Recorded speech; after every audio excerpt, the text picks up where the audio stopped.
The Buddha and Karma Q and A. If there's no self, what gets reborn? 1.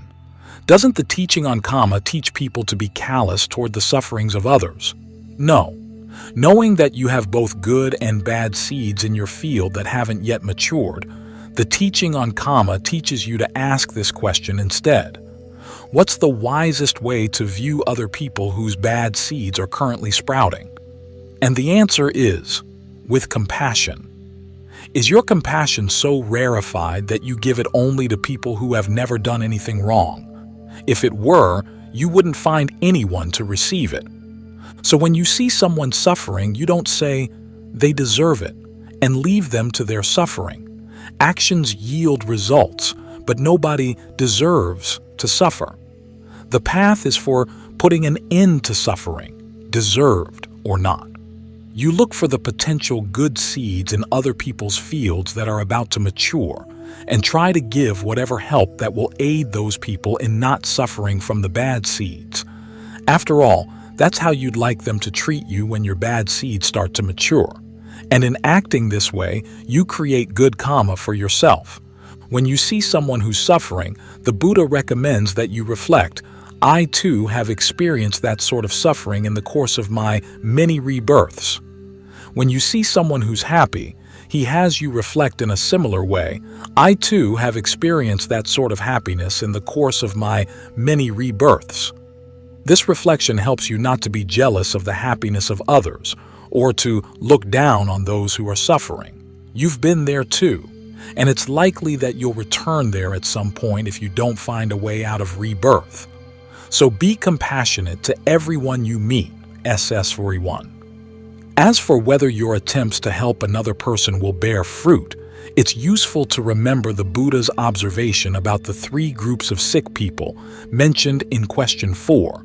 Those who will recover from their illness even if they don't get medicine, those who will recover only if they get medicine, and those who won't recover even if they get medicine. As he noted, it's because the second group exists that doctors give medicine to all 3 groups, because it's impossible to know beforehand to which group a sick person belongs. In the same way, the Buddha said, there are those who will gain awakening even if they don't hear the teaching, those who will gain awakening only if they hear the teaching, and those who won't gain awakening even if they do hear the teaching. It's because the second group exists that he teaches everyone who comes to him. The same principle can be applied to kamma in general. Some people born with bad kamma will see the results of that kamma run out on their own in this lifetime, even if they don't get help from others. Some will get past that kamma only if they get help from others. Some won't get past it even with the help of others. It's because the second group exists that we should all have compassion and be helpful to one another. 2.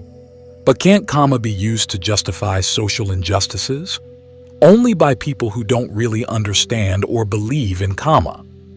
If someone has the kamma that tends to poverty or a painful death, there are plenty of natural causes or accidents that will provide an opportunity for that kamma to bear fruit without your getting involved.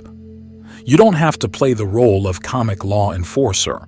If you decide to oppress that person economically or bring about his painful death, you don't get away with it. That bad kamma now becomes yours. And if, unbeknownst to you, that person has had a taste of awakening, your kamma becomes many times over bad.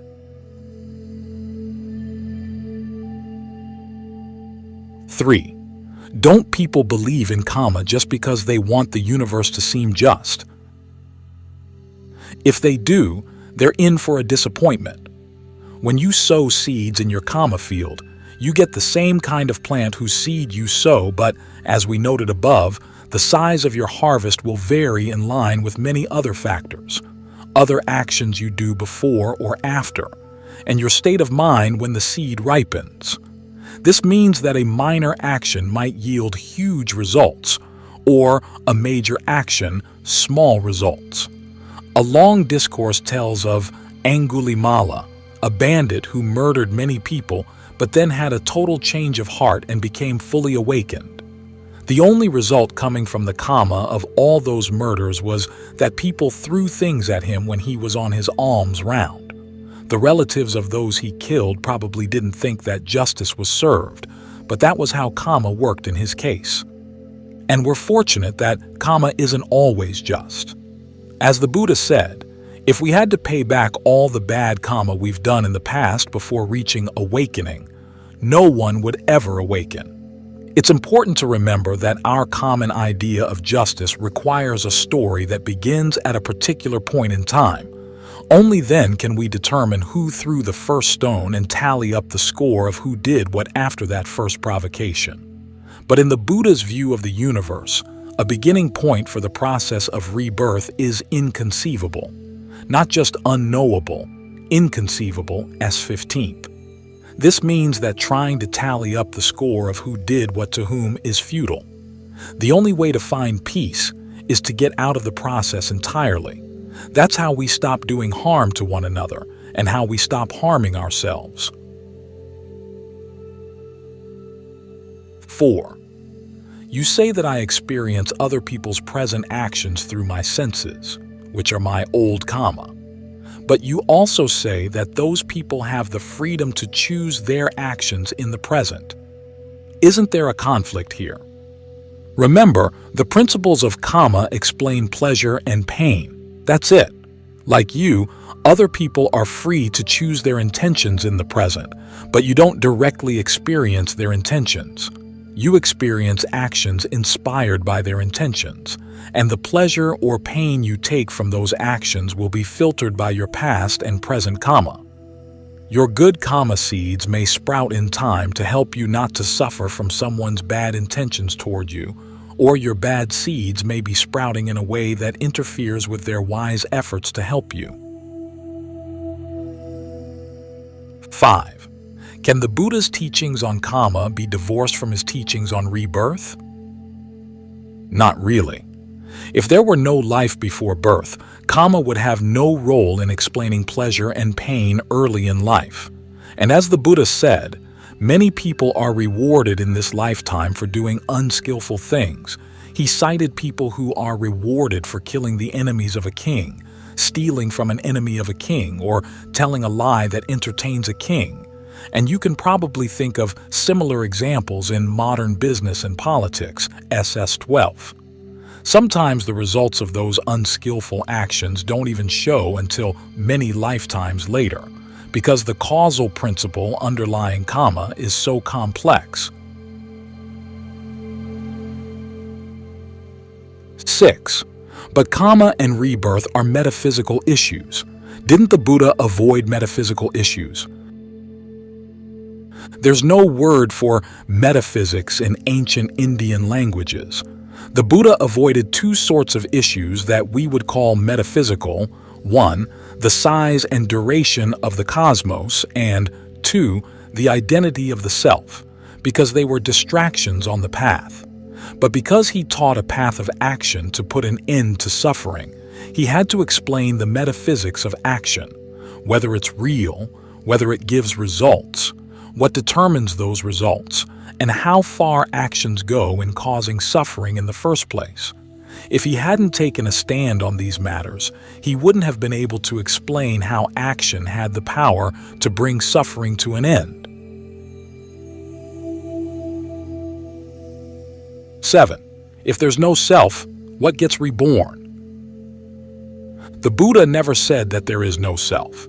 He never said that there is a self. The whole question of whether or not the self exists was one he put aside. There's a common misconception that the Buddha started with the idea that there was no self, and in the context of no self, taught the doctrine of kamma, which makes no sense. If there's no self, nobody does the kamma and nobody receives the results, so actions and their results wouldn't matter, because there's no one choosing to act and no one to suffer the results. But that's putting the context backwards. Actually, the Buddha started with the reality of kamma, and then viewed ideas of self and not self as types of kamma within that context. This means that he focused on seeing the way we define our sense of self as an action. Then the question becomes, when is the act of identifying things as yourself a skillful action, and when is it not? When is the act of identifying things as not self a skillful action, and when is it not? When a healthy sense of self is needed to be responsible, self-reliant, and heedful of the future, it's a skillful action. When the perception of not self helps you not to identify with desires that would lead to harm, it's a skillful action. In other words, both self and not self are strategies for achieving happiness. They should be used and mastered as needed for the sake of true happiness and abandoned when no longer needed. So instead of getting involved in the tangle of trying to define what a self is and whether it exists, the Buddha advised treating self and not self as processes to be mastered, as tools. Similarly with rebirth, he avoided talking about what gets reborn and instead focused on how it happens, as a process. Because the process is a type of kamma, it's something you're responsible for, and it's also a skill you can master, either with relative skill, reaching a comfortable rebirth, or with consummate skill, learning how not to be reborn at all.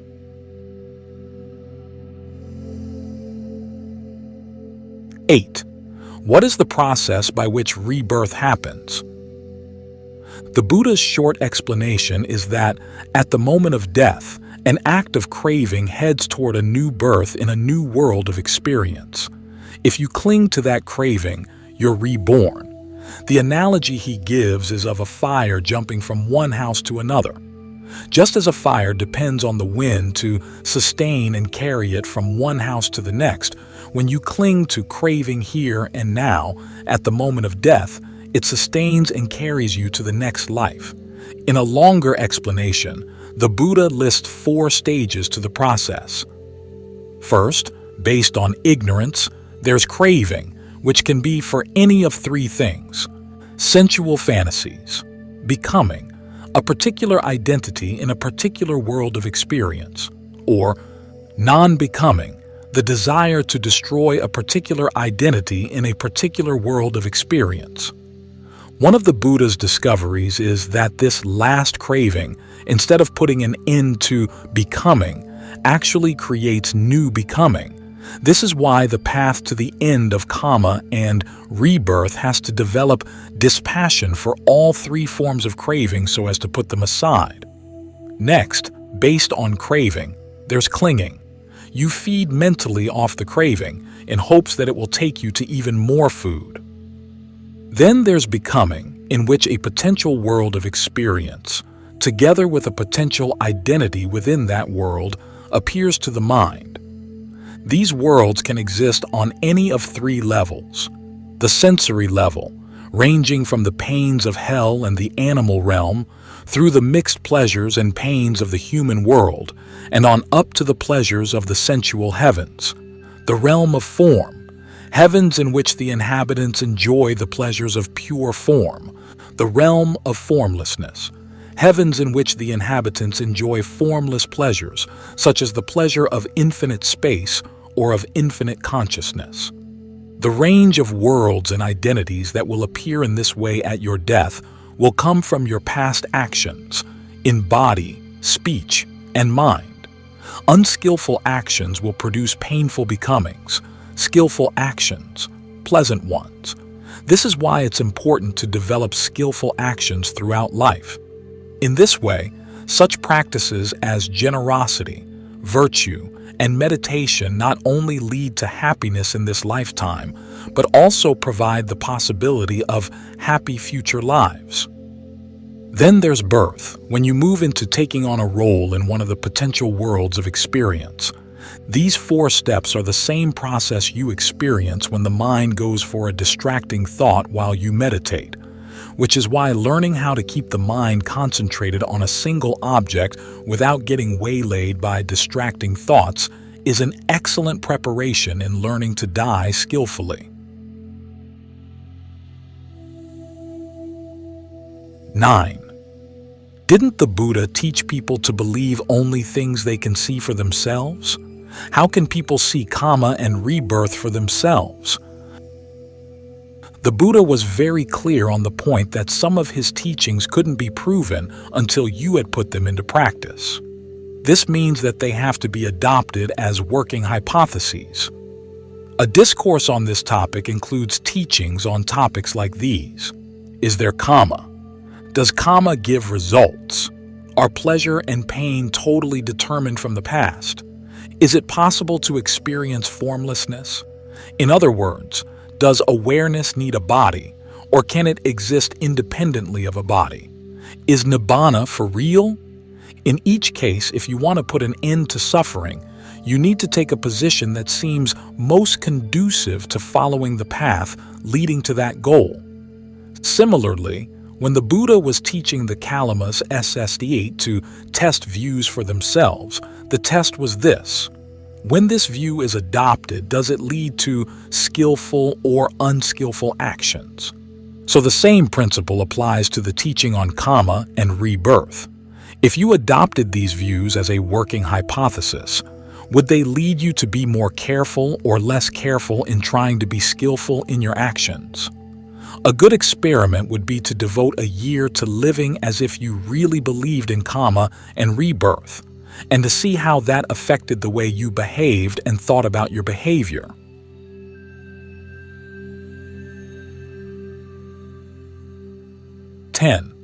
Didn't the Buddha simply pick up his ideas on kamma and rebirth from the culture around him? It's true that the word kamma already existed in his culture, but the questions of whether kamma was real, whether it bore results, and whether you had any control over your kamma were all hotly debated. Similarly with rebirth, some people believed in it, others didn't. And even those who did believe in it didn't agree as to whether kamma had any impact on it. So given that there was no general agreement on these topics, we can't say that the Buddha simply absorbed his teachings on them unthinkingly from his environment. As with everything he taught, he chose to teach only what was relevant to the path of putting an end to suffering. He saw on the night of his awakening that people's intentional actions do have an impact on their rebirth, and that if they don't believe in kamma and rebirth, they tend to create bad kamma that leads to the suffering of bad rebirths. That's why he taught kamma and rebirth as the major principles of basic right view. 11. But how could a human mind possibly know these things? There are two ways to answer this question, the typical way and the Buddha's way. The typical way, which has been typical from ancient India until now, is to define what a human being is or what the mind is, and from that definition to decide what a human mind can know. If, for instance, you define the mind as just a brain, and a brain is just a bunch of atoms, your definition of the mind prejudges what it can and cannot know. But the Buddha's approach was the other way around. As he said, if you define yourself, you place limitations on yourself. So instead of starting out with a definition of the mind, he explored the skills that the mind could develop to see what those skills could enable it to realize. In mastering those skills, he learned that there was a lot more to the mind than he had originally thought, and that it was capable of knowing many things that he hadn't imagined possible, all the way to a deathless happiness. Through his example, he's showing how to drop some of your own cultural baggage, such as materialistic, romantic, or Judeo-Christian views of what you are, and to try on views that will allow you to test whether he was right, by developing the same skills he did.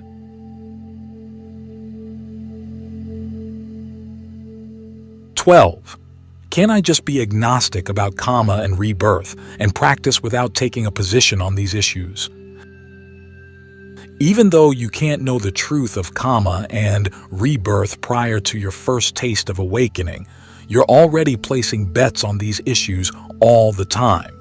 Every time you act, you're calculating whether the results will be worth the effort. The fact that you're expecting results means you believe in the power of kamma to at least some extent. Even if you deny that you're acting with any expectation of results, part of the mind is calculating that your denial will give good results of one sort or another. If you do something you know is unskillful but tell yourself it won't matter, you're taking a position against kamma. If your calculation of the results doesn't include the possibility that they could extend into future lifetimes, you're taking a position against the idea that kamma can influence rebirth. So you're taking positions on these issues all the time. The Buddha's simply pointing out that you'll benefit from adopting his position consciously and consistently. Kamma works 24/7, so it's good to take it as a working hypothesis 24/7.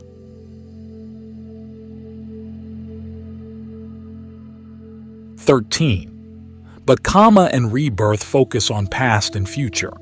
Doesn't the Dhamma teach us to focus totally on simply being mindful, i.e., fully present in the present moment? The Buddha talks about the importance of focusing on the present moment only in the context of what he taught on kamma. You focus on the present because you know that there's work to be done in training the mind in developing skillful present intentions, and you don't know how much more time you have to accomplish that training. If you don't train it now, you'll suffer both now and on into the future. And it's important to note that mindfulness doesn't mean being fully present in the present moment. It means keeping something in mind.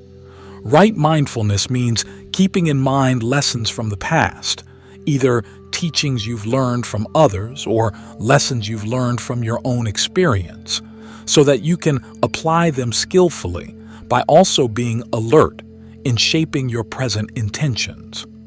When the Buddha's discussions of kamma touch on the far past and the distant future, he always concludes by coming back to the present. Just as the past has been shaped by previous kamma, the future will be shaped by what you do now. He discourages people from asking what particular actions led to their present state, or what particular future state they can expect from their current actions.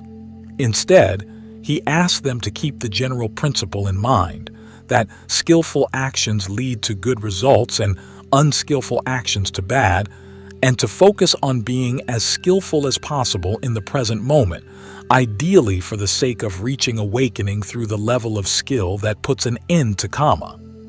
Even the highest insights that arise in meditation focus on kamma in the present moment. As the Buddha says, you develop discernment by noticing which of your mind states are skillful actions, which are unskillful. Then you pay attention to how you can develop the skillful ones and abandon the unskillful ones. In this way, you come to see how you shape the present moment through your present intentions, which, in the context of meditation, the Buddha calls fabrications, sankhara. Even the highest states of bliss attained in meditation are dependent on inconstant causes, your own actions, which means that they too are inconstant. Seeing this, you arrive at a wise value judgment. You want something more dependable than that. That's when you realize that you have to let go of even your most skillful intentions, not staying in the state of bliss, but also not going anywhere else. When you can drop the present intentions that keep your awareness of space and time going, the unfabricated, the experience of nibbana, is found. So, in practice, the present isn't divorced from the past and future. It's tied to the past and future through the dynamics of kamma, and the goal of the practice is to get beyond past, present, and future entirely.